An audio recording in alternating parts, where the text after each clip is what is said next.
যে কোনো জিনিস আসলে দক্ষতা থাকলে কিছুই না।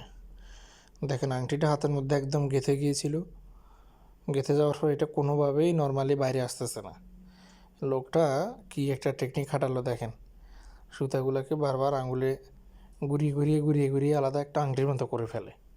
দেখেন সম্পূর্ণটা দেখলে বুঝতে পারবেন কী টেকনিকে আংটিটা বের করে। আসলে দক্ষতা থাকলে যে কোনো কঠিন কাজই একদম সহজ। কী সহজে আংটিটা বের করে নিল, দেখে মনে হচ্ছে আসলে অসম্ভব ব্যাপার, কিন্তু এমন টেকনিক ফলো করলেও দেখেন আস্তে আস্তে আস্তে আস্তে ঘুরিয়ে ঘুরিয়ে ঘুরিয়ে ঘুরিয়ে আংটিটা বের করে নিয়ে আসবে। দেখছেন, এটা আসলে সত্যিকার অর্থে অসাধারণ একটা দক্ষতা। একদম বের হয়ে চলে আসবে, অলরেডি চলে এসেছে। এই যে দেখেন একদম বাইরে, কি অসাধারণ দেখছেন, খুব সুন্দর।